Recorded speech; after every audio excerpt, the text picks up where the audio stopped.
आदाब नाज़रीन, खबरनामे में आपका इस्तकबाल है। मैं हूं आपके साथ रेशमा। आइए हेडलाइंस पर नजर डालते हैं। वजीर आजम का दिल्ली को 12,200 करोड़ रुपए से ज्यादा के प्रोजेक्टों का तोहफा। साहिबाबाद और न्यू अशोक नगर के दरमियान नमो भारत कॉरिडोर का इफ्तिताह, मेट्रो रेल प्रोजेक्टों का इफ्तिताह और संग बुनियाद भी रखा। दिल्ली की आप हुकूमत पर वजीर आजम का शदीद तंज। रोहिणी में बीजेपी की परिवर्तन रैली से किया खिताब, कहा शिकस्त सामने देखकर बौखला रहे हैं आपदा वाले। दिल्ली में बीजेपी हुकूमत में बंद नहीं होगी मफाद आमा की कोई स्कीम।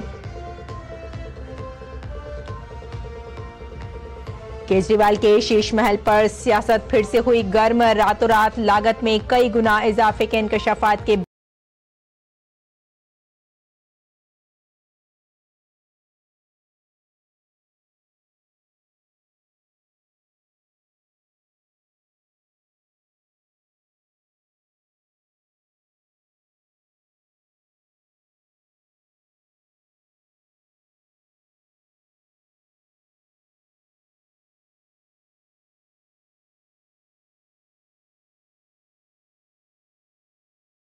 लेकर 10 साल बाद बॉर्डर गावस्कर ट्रॉफी पर किया कब्जा। कंगारू टीम फतेह के साथ WTC के फाइनल में पहुंची।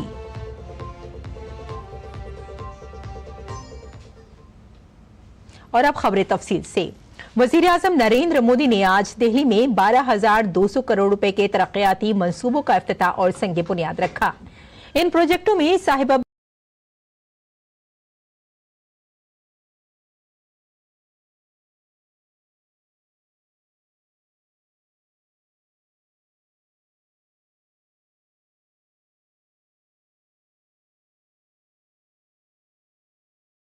जदीद तरीन सहूलत का संग बुनियाद भी रखा। इससे पहले उन्होंने गाजियाबाद में साहिबाबाद से न्यू अशोक नगर तक 13 किलोमीटर तवील नमो भारत रेल कॉरिडोर का सफर किया।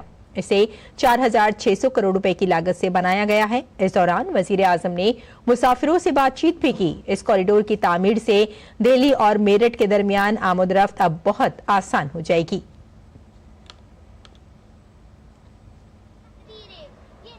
वजीर आजम नरेंद्र मोदी ने आज नमो भारत ट्रेन में बच्चों से बातचीत की। इसके साथ ही उन्होंने खवातीन ट्रेन ड्राइवरों से भी बात की। इन लोगों का वजीर आजम के साथ तजुर्बा कैसा रहा, इस पर खुसूसी बातचीत की हमारे नामानिगार गिरीश निशाना ने।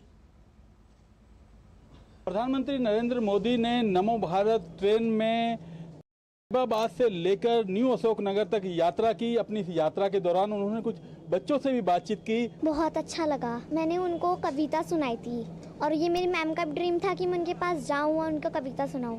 जब मैं अपने स्कूल में कविता सुनाती थी ना, तो वो बोलती थी कि मैं मोदी जी के पास जाऊंगी तो वो बहुत खुश होंगे। और उन्होंने मेरी स्पीच भी बहुत अच्छे से सुनी है, मतलब कविता बहुत अच्छे से सुनी है। कुछ युवाओं से भी बातचीत की और युवाओं ने उनको कलाकृतियाँ भी भेंट की थी। क्या कहेंगे आप? पहले शासनकाल में हमारा वो एक मकान था जो कभी रिपेयर वगैरह नहीं बना था, तो मोदी जी के शासनकाल में ही वो हमें नया घर मिला है, प्रधानमंत्री आवास विकास योजना से। तो आपने पीएम को बताया था ये जी बात? सर। तो क्या बोले? तो सर बोल रहे थे कि चलो लाभ मिल रहा है, अच्छी बात है। तो कहीं ना कहीं युवा तो काफ़ी उत्साहित हैं। इसके अलावा प्रधानमंत्री नरेंद्र मोदी ने महिला चालकों से भी बातचीत की। अब बात करते हैं। काफ़ी अच्छा लगा पीएम सर से बात करके, और सोचा नहीं था कि सर से कभी बात भी होगी, और मतलब एक्सप्रेस नहीं कर पा रहे कि कितना अच्छा लगा। उनसे बात करके बहुत अच्छा लगा। उन्होंने जिस तरह से बच्चों का उत्साहवर्धन किया, जैसे हम लोग का उत्साहवर्धन किया, वो बहुत ही प्रेरणादायक है और उनके जीवन से हमें बहुत ही इंस्पिरेशन भी मिलती है। जैसे वो देश हित में काम करते हैं तो हम भी वैसे ही देश हित में काम करना चाहते हैं। ये लाइफ का हमारा पहला अचीवमेंट है। एंड जैसे कि हम ट्रेन ऑपरेटर हैं, उनकी बदौलत ही हम यहाँ पे आज पहुँचे हैं। हमने नमो भारत चलाई है एंड काफ़ी बहुत अच्छा लगा। मुझे बहुत ही ज़्यादा प्राउड फील हो रहा है। और सच में यहाँ पे जैसे वुमेन, सबसे मोस्टली वुमेन ही यहाँ पे ट्रेन ड्राइव कर रही हैं और वुमेन को वो इतना ज़्यादा इंस्पायर करके गए हैं, तो उसके लिए तो बहुत ही ज़्यादा अच्छा लगा है। आज मोदी जी से मिल बहुत ही इमेंस हैप्पीनेस बहुत ज़्यादा अंदर है, और ये हमारे लिए और हमारी पूरी टीम के लिए बहुत ही गर्व की बात है। मुझे बहुत खुशी हो रही है, मतलब कभी लगा नहीं था कि उनसे मिलने का मौका मिलेगा मुझे मिला। मतलब मैं एक्सप्रेस नहीं कर पा रही। बहुत बहुत बहुत बहुत अच्छा लगा। और सबसे बात करी उन्होंने, कभी लगा नहीं था कि उनसे बात कर पाएंगे हम। कहीं ना कहीं चाहे विद्यार्थी हों या ये महिला चालक हों काफ़ी उत्साहित नज़र आ रही हैं। उत्साहित इसलिए नज़र आ रहे हैं क्योंकि प्रधानमंत्री नरेंद्र मोदी ने खुद इनसे आकर बातचीत की और इनके जीवन भर ये यादें बनी रहेंगी। कैमरामैन उत्तम सिंह के साथ गिरीश निशाना, डीडी न्यूज, दिल्ली। रोहणी के जापानी पार्क में एक अवामी जलसे से खिताब करते हुए वजीर आजम ने दिल्ली में आम आदमी पार्टी की हुकूमत को आपदा यानी तबाही करार दिया। उन्होंने कहा कि मेट्रो को दिल्ली के कोने कोने तक ले जाने और जदीद इलेक्ट्रिक बसें फराहम करने का काम मरकज ने किया है, लेकिन आपदा वालों के पास विजन, पॉलिसी और इरादा नहीं है। साथियों, राजनीति में नियत, निर्णय, नीति और निष्ठा, इनका बहुत महत्व होता है, लेकिन आपदा वालों की नियत और निष्ठा पर ही सबसे बड़ा सवाल है। आप याद करिए, जन लोकपाल के मुद्दे पर इस पार्टी का जन्म हुआ। भ्रष्टाचार हटाना ये उनका मुख्य मुद्दा था, लेकिन आज इस पार्टी के ज्यादातर नेताओं पर करोड़ों के भ्रष्टाचार के मुकदमे हैं। दिल्ली में शराब घोटाला किसने किया? आपदा वालों ने। दिल्ली में स्कूल घोटाला किसने किया? आपदा वालों ने। दिल्ली ने गरीबों के इलाज के नाम पर किसने जनता के पैसे लूटे? आपदा वालों ने। दिल्ली में प्रदूषण से लड़ाई के नाम पर किसने करोड़ों का खेल किया? आपदा वालों ने। इनका मूल एजेंडा था और इसलिए अनैतिकता के साथ कारनामे करने वाले लोग दिल्ली को आपदा बना करके, दिल्ली में आपदा ला करके, दिल्ली को आपदा में घेर करके तबाही की ओर ले जा रहे हैं। लेकिन आज उनकी वो सारी बातें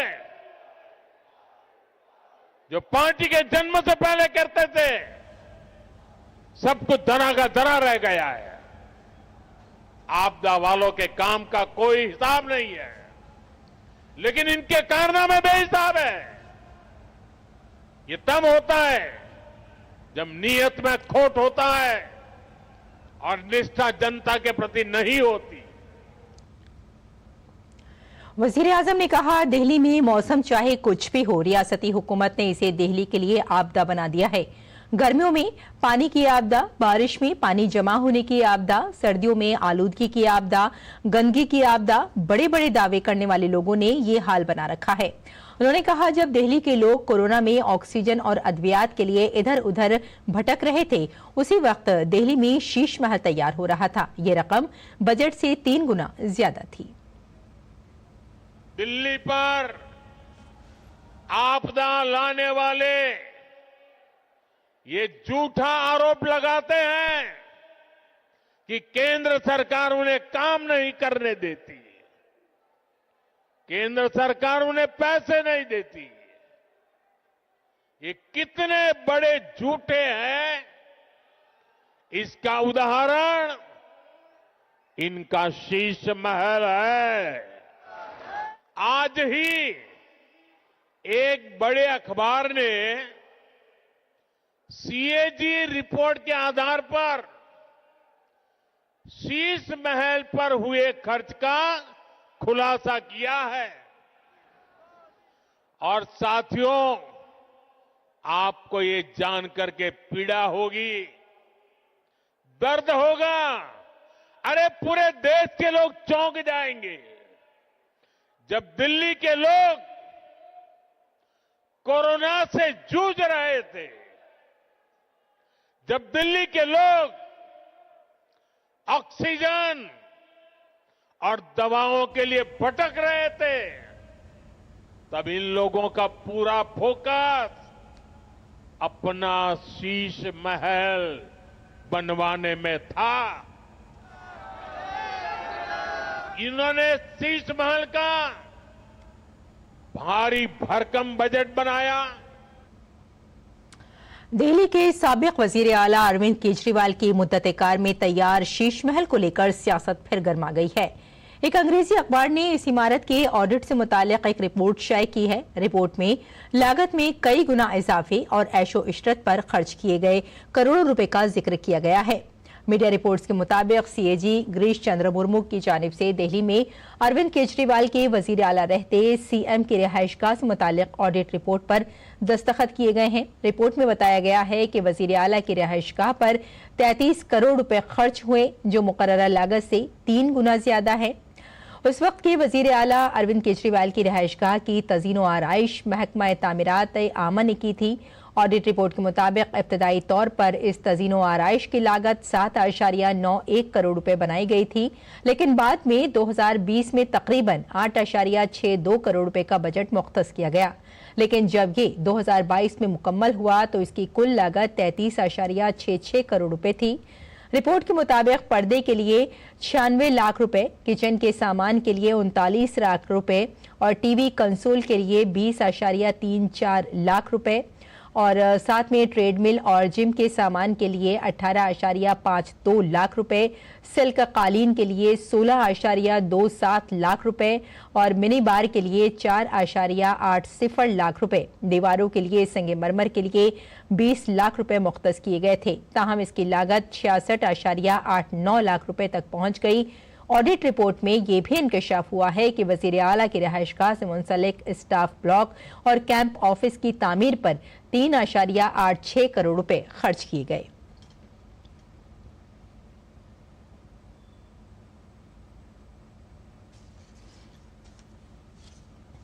दिल्ली बीजेपी के रियासती सदर वीरेंद्र सचदेवा ने साबिक वजीर आला अरविंद केजरीवाल को निशाना बनाया है। उन्होंने कहा कि वजीर आला की रिहाइशगाह के हवाले से ऑडिट रिपोर्ट में तकरीबन 33 करोड़ रुपए के अखराजात का जिक्र है, जो कि मुकर्ररा लागत से 3 गुना ज्यादा है। अभी कुछ अखराजात हैं जो छुपाए गए हैं। ये 70 से 80 करोड़ रुपए का मामला है, जो केजरीवाल ने दिल्ली के अवाम के टैक्स का पैसा लूट कर अपनी अय्याशियों के लिए खर्च किया है। दिल्ली में जो अरविंद केजरीवाल ने भ्रष्टाचार के पैसे से शीश महल बनाया है, अपनी अय्याशी पे जो पैसा खर्च किया है वो दिल्ली के जनता का टैक्स का पैसा था। आज जो ऑडिट रिपोर्ट आई है ये अभी पूरी नहीं है। 33 करोड़ की संभावना बताई गई है। अभी कुछ खर्चे ऐसे हैं जो छुपाए गए हैं और जैसे जैसे वो खुलासे होंगे, ये 70 से 80 करोड़ का मामला है जो अरविंद केजरीवाल ने अपने ऐशो आराम के लिए दिल्ली के टैक्स पेयर का पैसा लूट के लगाया है। तो दिल्ली वालों को अब सोचना पड़ेगा कि एक आपदा सरकार जिसने आपदा के समय दिल्ली को आपदा में डाला है और कैसे दिल्ली को लूटने का काम किया है, ये खुलासे जैसे जैसे खुलेंगे इन भ्रष्टाचारियों का नंगा चेहरा सामने आएगा।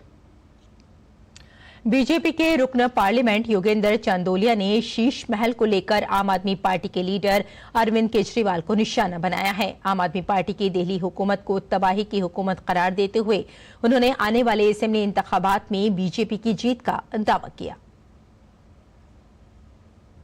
प्रधानमंत्री जी ने कहा कि आपदा वाली सरकार बदलेंगे। इस सरकार ने 10 साल में दिल्ली को बेहाल किया है। उनका कोई भी मॉडल ले लीजिए, उनका एक मॉडल चला है, केवल भ्रष्टाचार का मॉडल, शीश महल का मॉडल चला है। उनके पास वोट मांगने के जाने के लिए कोई उपलब्धि नहीं है। आपदा वाली सरकार है, इस सरकार से कोई भी उम्मीद नहीं कर सकता।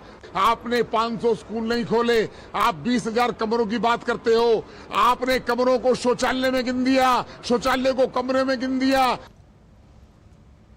बीजेपी के तर्जुमान शहजाद पूनावाला ने आम आदमी पार्टी के रहनुमा अरविंद केजरीवाल से पूछा है कि दिल्ली हुकूमत असेंबली में सीएजी की रिपोर्ट पेश होने से क्यों रोक रही है। शीश महल तो भ्रष्टाचार का महल है ही। अब सवाल ये बनता है, ये केवल शीश महल के रेनोवेशन का नहीं था, सवाल था मानसिकता के रेनोवेशन का। जो स्वराज की बात करते थे शराब पे आ गए, जो छोटे घर में रहने की कस्में खाते थे वो शीश महल में रहने लगे। जिन लोगों ने कहा था कि भ्रष्टाचार पर कॉम्प्रोमाइज नहीं करेंगे वो लालू प्रसाद यादव के साथ आ गए, अन्ना को छोड़कर लालू पे आ गए, झाड़ू से दारू पर चले गए। और आज इसीलिए शीश महल में जो अंदर था वो दिखाने के लिए तैयार नहीं थे केजरीवाल, और ना रिपोर्ट टेबल होने दे रहे केजरीवाल और आम आदमी पार्टी। और नायब सदर जमहूरिया जगदीप धनखड़ ने दिल्ली कैंट में एनसीसी यौम जमहूरिया कैंप 2025 का इफ्तिताह किया। उन्होंने तमाम एनसीसी कैडेट से खिताब करते हुए कहा कि नेशन फर्स्ट हमारा वाहिद विजन होना चाहिए। A nation first approach. No nation in the world can grow unless its citizens are deeply committed to nationalism. Nationalism has to override all other interests, personal or organizational. Nation first approach has to be our only approach. Maintain these qualities as a tribute to our motherland. नायब सदर जमहूरिया ने कहा कि हर शहरी को माहौलियात की हिफाजत करते हुए आत्मनिर्भर बनकर मुल्क की तरक्की में साथ निभाना चाहिए। भारत माँ का सम्मान करते हुए हमें पर्यावरण की रक्षा करनी चाहिए, संरक्षण करना चाहिए, सर्जन करना चाहिए। स्वदेशी और आत्मनिर्भरता आत्मनिर्भर भारत के प्रतीक हैं, इनको बढ़ावा देना चाहिए। नागरिक कर्तव्य प्रत्येक नागरिक को प्रगति का पथ प्रदर्शक बनाते हैं। और महाकुंभ की तैयारियों के दरमियान संगम नगरी प्रयागराज में अखाड़ों की आमद शुरू हो गई है। शनिचर को निरंजनी अखाड़े के संत और नागा सन्यासी बहुत धूमधाम के साथ मेले के इलाके में पहुंचे। निरंजनी पीठाधीश्वर स्वामी कैलाशनंद गिरी की क़यादत में अखाड़ा शहर में दाखिल हुआ। इसमें साबिक एमपी साध्वी निरंजन ज्योति ने भी हिस्सा लिया। निरंजनी अखाड़ा तादाद के लिहाज से कुल 13 अखाड़ों में दूसरा सबसे बड़ा अखाड़ा है। ये उन 4 अखाड़ों में से एक है जिनका सदर दफ्तर प्रयागराज में है। अगर रिपोर्टों पर यकीन किया जाए तो इस अखाड़े में सबसे ज्यादा पढ़े लिखे साधु हैं, जिनमें डॉक्टर, प्रोफेसर और पेशेवर अफराद भी शामिल हैं।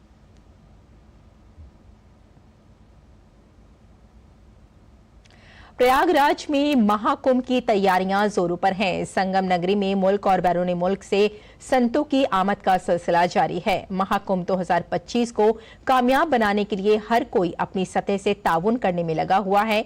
इस दौरान किन्नर अखाड़े से वाबस्ता अराकीन ने भी हवन किया और महाकुंभ की कामयाबी की ख्वाहिश की। साथ ही साथ आलात मौसीकी की धुन पर मंगल गीत भी गाए गए।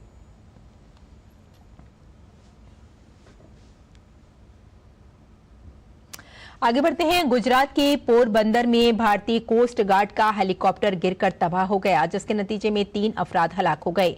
जाँ बहक होने वाले तीनों अमले के अरकान हैं। यह हेलीकॉप्टर मामूल की तरबियत के दौरान गिरकर तबाह हुआ।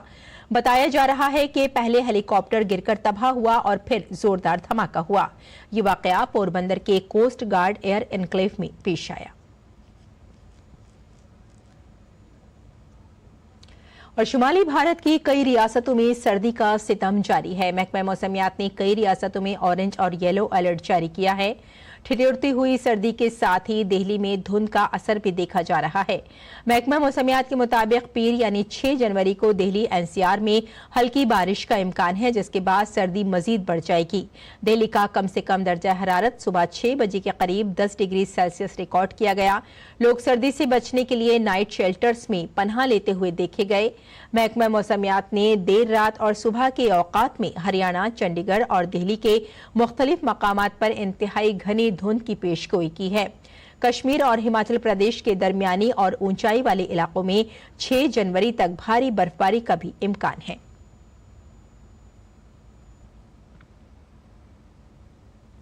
सर्दी और धुंध की लहर का शुमाल मगरबी और वस्ती भारत में ट्रैफिक पर खासा असर पड़ रहा है।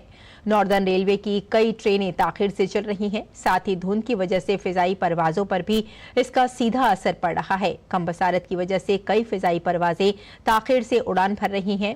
एयरपोर्ट अथॉरिटी ने मुसाफिरों से दरख्वास्त की है कि वो सफर के लिए घर से निकलने से कबल परवाज से मुताल्लिक मालूमात के लिए एयरपोर्ट से राब्ता करें, ताकि मुसाफिरों को तकलीफ का सामना न करना पड़े।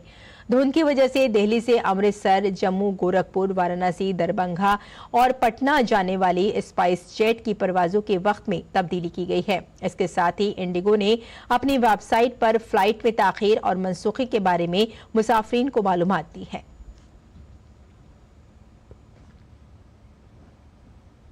लेट है, 6 बजे जाने वाली थी, 2 बजे जाएगी। अब मौसम की वजह से हो सकता है इस पर लेट दिखा रहा है बोर्ड पे। वंदे भारत ट्रेन है, 6 बजे की थी सुबह में और 2 बजे आएगी। दोपहर में 8 घंटे लेट है अभी, मौसम की वजह से 8 घंटे लेट है अभी तो ट्रेन। जम्मू कश्मीर के डोडा जिले में वाक़े भदरवा शहर में इस वक्त बर्फ से वो ढका हुआ है। इलाके में बर्फबारी के बाइस सयाहों की बड़ी तादाद यहां पहुंच गई है, जहां उसने बर्फबारी का भरपूर मजा लिया। पहली बार भदरवा आने वाली सयाह बर्फबारी देखने के लिए बहुत पुरजोश हैं। महकमा मौसमियात के मुताबिक जम्मू कश्मीर में 6 जनवरी तक तेज हवाएं चल सकती हैं। इसके अलावा बर्फबारी का भी इम्कान है। इनमें बहुत से सयाह थे जिन्होंने जिंदगी में पहली बार बर्फ देखी थी। ये सपना था मेरा कि मैं बर्फ़ देखूं। आज तक मैंने सिर्फ फ्रिज में ही बर्फ़ देखी थी और आज सामने से बर्फ़ देख के मुझे बहुत बहुत बहुत अच्छा फील हो रहा है। This is once in lifetime experience for each one of us. This is so beautiful. Mini Kashmir, mini Switzerland बोलते हैं इसे, तो वो पूरे अच्छे तरीके से जस्टिफाई हो रहा है। And this is so good, such refreshing day out, refreshing weekend for each one of us. कोई बीमार है ना, चाहे वो किसी चीज से बीमार हो, एक बार पहाड़ों में आके आ जाए ना, सारी बीमारियां, सारा रोग सब भूल जाएंगे। इन पहाड़ों की वादियों से एक बस बोलना चाहूंगा कि काश ये हर ऐसी वादियां हर जगह पे हो और हर एक माहौल ऐसा हो। इंडिया के बाहर जाने का ड्रीम क्यों है? जब इंडिया में हर तरह का क्लाइमेट है तो बाहर क्यों जाना? हर तरह के लोग, हर तरह का प्यार, और कसम से भाई साहब बता रहा हूँ, सच में ये ड्रीम मेरा वंडरफुल है। आप आज देख रहे हैं कि मेरे पीछे बैकड्रॉप में अगर आप देखेंगे तो कितने टूरिस्ट यहाँ पर एंजॉय कर रहे हैं, जो कि पूरे हिंदुस्तान से यहाँ पर आए हुए हैं। यूपी, मेरठ, गाजियाबाद से थे लोग, दिल्ली से, अहमदाबाद से थे, मुंबई से थे। काफ़ी टूरिस्ट जो है यहाँ पर एंजॉय कर रहे हैं। यहाँ पर अप्रॉक्सीमेटली इस साल का जो मैं बताऊँ, दिसंबर 2024 तक का जो टूरिस्ट है भदरा में 5.5 पौने 6 लाख का फिगर हमने अप्रॉक्सीमेटली दिया हुआ है। जम्मू कश्मीर में कल तक शदीद सर्दी जारी रहेगी और मतला अब्र आलूद रहेगा। आज मूसलाधार बारिश और बर्फबारी के लिए येलो और ऑरेंज अलर्ट जारी कर दिया गया है। वादी कश्मीर में कई मकामात पर दर्जा हरारत 0 से नीचे रिकॉर्ड किया गया है। जम्मू कश्मीर के मैदानी इलाकों में कल सुबह तक भारी बर्फबारी और हल्की बारिश हो सकती है। आज बांदीपुरा, कुपवाड़ा, गांदरबल, शोपियां, कुलगाम और रामबन के लिए ऑरेंज अलर्ट जारी किया गया है, जबकि बारामूला, किश्तवाड़ और डोडा के लिए येलो अलर्ट जारी किया गया है। दरिया असना मुगल रोड पर ट्रैफिक मुसलसल 8वें रोज भी मुतासिर देखा गया। यहाँ -2 पे चल रहा है अभी टेम्परेचर और ठंड बहुत ज़्यादा हो रही है और धुंध हो रही है और मतलब लाइट से भी ज़्यादा मतलब एकदम बिल्कुल कोहरा हो रखा है। गाड़ियाँ मतलब एक दूसरे दिख नहीं पा रही है, लाइट ऑन करके ही चलना पड़ रहा है और दिन ही नहीं निकाल रहे हैं। 7 बजे से तो यूँ लगता है रात हो रही है। जैकेट है, जैकेट में इनर है, उसके ऊपर भी लेयर है, 3-4 लेयर करके फिर भी ठंड महसूस होती है। इतनी ज़्यादा ठंड है, ठंड बहुत ज़्यादा है। बिना टोपी के आप बाहर नहीं निकल सकते। मफलर वफलर टोपी वोपी लगा के ही। डल झील बहुत प्यारा है, बहुत प्यारा है, बहुत प्यारा डल झील है और शिकारा राइड उससे भी अच्छी है घूमने में। और जो फ्लोटिंग मार्केट है बहुत शानदार है। मतलब आप कुछ आओगे तो एक्सपीरियंस करोगे, बहुत ज़्यादा एक्सपीरियंस करोगे, कुछ नया देखने को मिलेगा। मुल्क 26 जनवरी को 76वां यौम जमहूरिया मनाएगा। इस मौके पर हर साल की तरह इस बार भी नई दिल्ली के कर्तव्य पथ पर परेड और झांकियां निकाली जाएंगी। इसी सिलसिले में आज कर्तव्य पथ पर यौम जमहूरिया परेड की रिहर्सल की गई। आरजेडी सुप्रीमो लालू प्रसाद यादव की बिहार में पार्टियों को तब्दील करने की पेशकश पर वजीर आला नीतीश कुमार का रद्द अमल अब सामने आया है। नीतीश कुमार ने कहा कि उन लोगों ने कोई काम नहीं किया है। मैं 2 बार गलती से उनके साथ गया, लेकिन अब मैं पुराने दोस्तों के साथ वापस आ गया हूं। अब पहले जो था वो सबको खूब प्रेस वाला पप देते हैं। अरे हम तो 2 बार गलती से सबके साथ जोड़ दिया, अब तो हम फिर पुराना साथी में है। तो उसी समय ना हम किए जी, तो सब कोई काम किया, कोई महिला का शाम के बाद कोई निकलता था, कोई महिला को किया। हम लोग कितना ज्यादा पुरुष के लिए, महिला के लिए, हर जात के लिए, हिंदू का, मुस्लिम का, अपर कास्ट, पिछड़ा, अति पिछड़ा, दलित, मादर, सबके लिए हम लोगों ने काम किया। और बीजेपी के सीनियर लीडर मुरली जोशी का आज 91वां यौम पैदाइश है। इस मौके पर वजीर दिफा राजनाथ सिंह, वजीर दाखिला अमित शाह समेत बीजेपी के कई सीनियर लीडर दिल्ली में उनकी रिहाइशगाह पहुंचे और उनकी लंबी उम्र के लिए नेक तमन्नाओं का इजहार किया। और खेल की खबरों में सिडनी टेस्ट में ऑस्ट्रेलिया ने भारत को 6 विकेट से शिकस्त दे दी है। ऑस्ट्रेलिया ने भारत की जानिब से दिया गया 162 रन का हदफ 4 विकेट के नुकसान पर हासिल कर लिया। इस फतेह के साथ ही ऑस्ट्रेलिया ने भारत को 5 मैचों की सीरीज में 3-1 से शिकस्त दी। इस फतेह के साथ ऑस्ट्रेलिया ने 10 साल बाद बॉर्डर गावस्कर ट्रॉफी पर कब्जा कर लिया। ऑस्ट्रेलिया ने मुसलसल दूसरी बार वर्ल्ड टेस्ट चैंपियनशिप के फाइनल में अब जगह बनाई है, जहां उसका मुकाबला जनूबी अफ्रीका से होगा। इससे कबल आज मैच के तीसरे दिन भारत ने अपनी दूसरी इनिंग्स 141 रन पर 6 विकेट पर शुरू की और हिंदुस्तानी बल्लेबाज इस स्कोर में ज्यादा रन्स का इजाफा न कर सके और टीम दूसरी इनिंग में 157 रन बनाकर आउट हो गई। तो नाज़रीन, खबरनामे में फिलहाल इतना ही। इजाजत दें, आदाब।